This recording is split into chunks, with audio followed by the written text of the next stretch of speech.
If you're the kind of person that to the rest of the world, you appear to be not only capable and not only successful, because you are, but like invincible, that you could do anything you turned your hand at. You could save the world almost single-handedly. But to you, some days you feel like you can't get out of bed, or you look in the mirror and you see this person and you think, what do they see? Like, what have I got? And, you know, underneath any bravado, there's this sort of well of subtle or sometimes powerful self-doubt. I remember when I was at university, that was exactly how I felt. And my only relationship with God in those days was I used to pray to die, because I just couldn't see any future. I just thought, I mean, it was just dramatic, really, but hopeless, without meaning, without purpose. And I just, mainly, I felt a fake. I couldn't find the me who I was. I was trying to please everybody else and fit in. Anyway, praise the Lord, I did not die. 10 years later, or nearly, I had a great job. I had the sort of, some of the best of me was showing up in my work. I was able to support others as they were building their careers as artists. And it was great. Then I fell in love. And that was, you know, that was something that I always knew would happen. It took a long time, it seemed, but I always knew it would happen. And oh, the very best of me showed up, really, still, you know, holding back a little, because you don't know, but I was alive and bright and joyous, and it was wonderful. At the time I was doing a course. It was the first kind of personal development course I'd ever done. And we were in groups of 4. They made us sort of tee up with, you know, buddies. And we would meet on Monday nights at our course, which was about commitment. And then we would meet for breakfast on Thursdays. And we had to keep each other honest, you know, get past our BS stories, our excuses. We didn't let each other off the hook. And as much as it was a bit annoying, it was incredibly helpful. So I remember this one night. It was about 2 months into my relationship with Michael, who was the person I was in love with. And these 3 guys, they were about 22, 23, these 3 guys in my group. I was the eldest, I was 29 at that point. Anyway, we were checking in on each other's lives. That was the whole game. And they asked me, how was it going with Michael? And I said, well, you know, it's pretty good. I think it's like, you know, I think it's like he's the one. And they went, wow, so how do you really feel about him then? I said, well, it's like the L word. And I said, what? I said, you know, the L word. And they stood there with their mouths kind of hanging open. And they said to me, you're joking. You can't say it? I said, of course I can say it. And I said, so say it. I said, don't be ridiculous. Of course I can say it. They said, so say it. This is, of course, on commitment, right? And I said, okay, I love him. And they laughed and they said, see, it wasn't that hard, was it? I said, yeah, I suppose not, really. They said, okay, now you have to tell him. I said, whoa, absolutely not. I don't do that. You know, I don't declare the love first. And if I look, you know, I know years later that there was something around, you know, my heart that wasn't very trusting. And they said, no, you have to do it. By the time we meet for breakfast on Thursday, we want the news that, yes, thumbs up, you did it. I tried to argue, but in the end, there was no argument. So went home. I was expecting that Michael would come over, but there was some mix-up and he rang me. And and said, oh, sorry, I can't tonight. Well, let's just catch up tomorrow. I said, oh, fine, okay. And I was all ready, you know, I was going to give the big news, the big commitment.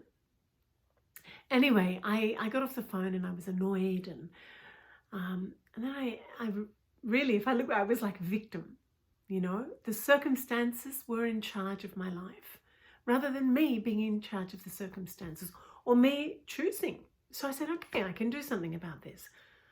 I get in my car, I am in Sydney, I drive over the Harbour Bridge, past the Sydney Opera House and down the other side, and I arrive at the front of Michael's townhouse. Now he's the third one back, and you have to go along the pathway, and it's quite narrow between the fence and the other houses. And I get to the end, where's the gate to his place, and behind the gate is his door. And as I get closer, I think, what the hell am I doing? What am I doing here? And anyway, I ring the bell before I can, you know, come up with too many reasons as to why I need to get out of there.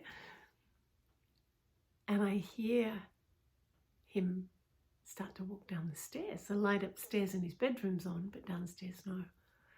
And then I want to run. Really, I want to run. I want to get out of there very, very fast. But I can't, because he's about to open the door. So anyway, he opens the door and there I am on the other side of the gate. And he says, Carolyn, in a beautiful voice, Carolyn, what is it? And I said, Michael, and I'm panicking inside, you know, full of this, you know, this self-doubt me, you know, who am I? What have I got to offer? You know, overthinking, lack of self-esteem. Anyway, so all that's going on, and I go, Michael, I have something that I need to tell you. And he's, you know, quizzical about what's going on, bewildered, and he says, okay, of course, come in. And he opens the gate, and in I go. And I say, don't worry, it will only take a couple of minutes, and that's it. Madness. Anyway, so he sits down, and I'm terrified, absolutely terrified. And I don't know how to do this. So I just take a breath. I've got these three guys beside me, behind me, around me. And I look at him and I say, Michael, I just want to tell you that I love you. And of course, you know, I'm brought up on Hollywood. And so what comes next? You would think so. But no response. Zero response. He's just sitting there looking at me, silent. I'm someone at this point in my life who can't be at home without having the television or the radio or music or on the telephone. Silence was impossible for me back then. And there's this silence, and I literally just want the earth to swallow me up. That's it. Finally, eventually, I don't know, maybe it's not so long, but it felt like a lifetime. He looked at me and he said, so Carolyn, what does that mean to you? What the hell am I doing here? But it was a great question. It was like he's been, you know, eavesdropping in my commitment course. It's not just a fantasy or a lovely idea or a fairy tale. This is real. What does it mean to you? And I said, it means that I am committed to making this the best relationship that ever was. Another pause. He looks at me and he says, good, because I love you too.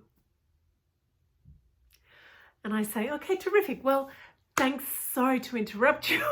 I'll go home now. And he says, don't be an idiot. And, you know, that was it. So we had 3 months after that. Really amazing. The commitment made the world of difference. The declaration of what I stand for in this relationship, what I am going to co-create with you in this relationship. I'm not a victim here. I'm not just the circumstances get to determine everything.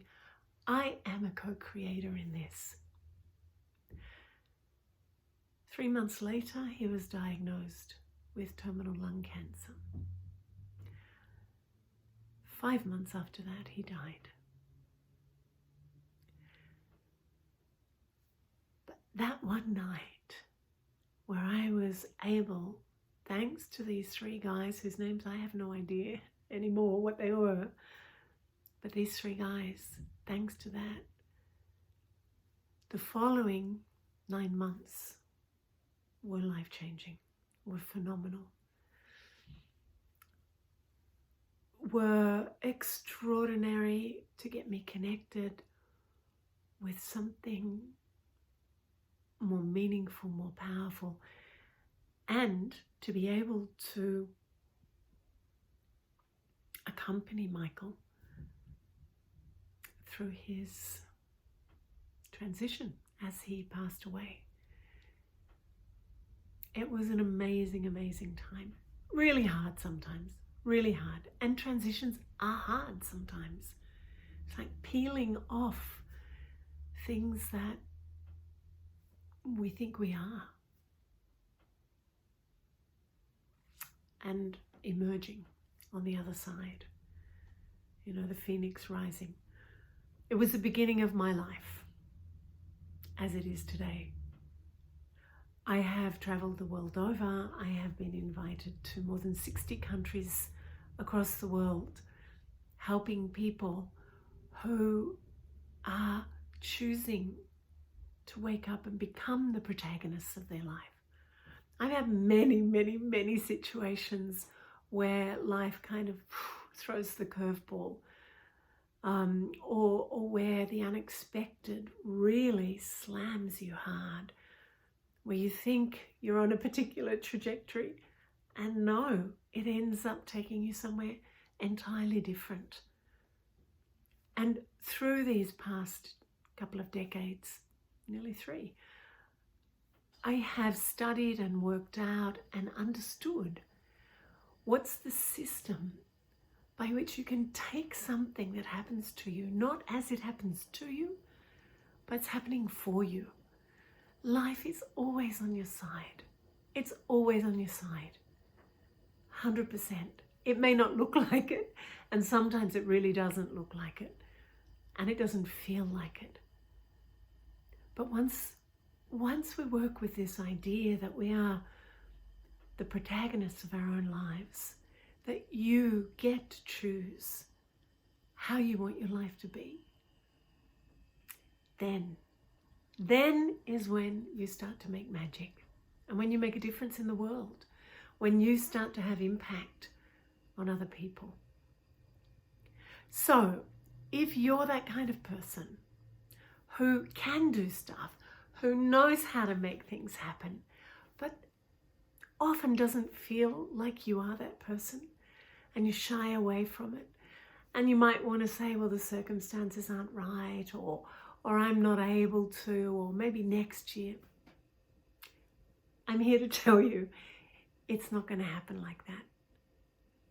But if you really want to make your heart strong, your heart big and powerful, you want it to be the optimistic heart, the optimist heart. You want that you, from the inside out, determine how your life is.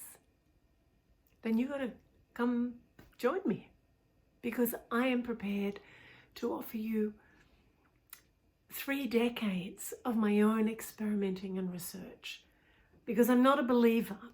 You can't tell me something and I just go, hallelujah, that's true. I want to test things. So I have been in the laboratory of life for 3 decades, taking principles and the laws of life, being in explosions and finding out, well, what went wrong there? Okay, how do you turn that around? What would be the one thing that you could do differently and get a different result? I can save you a lot of heartache, and I want to. It's what I'm born for. It's what I'm here for. I'm really, really good at this, and I love to do it. Since the time when I was helping artists, then when I was working with Michael, working through that time of transition, then with mostly women, but not only, all over the world and communities, on helping people wake up to a life that they would choose to live and working out how to do it. The system of success. Learning, applying, testing, experimenting, explosions, finding out. So look below, click, join. It's going to be tremendous. You're going to find out how you can stop second guessing yourself, how you can finally step in, step up, and step onto the platform that is your life, that you would choose to live, that you would choose to create and co-create with life itself. And don't forget, when you click below, you're going to get a really beautiful bonus, which is like a reflection, a meditation, a visualization that takes you into the experience of this very, very, very big and powerful heart that is who you are, the optimist heart.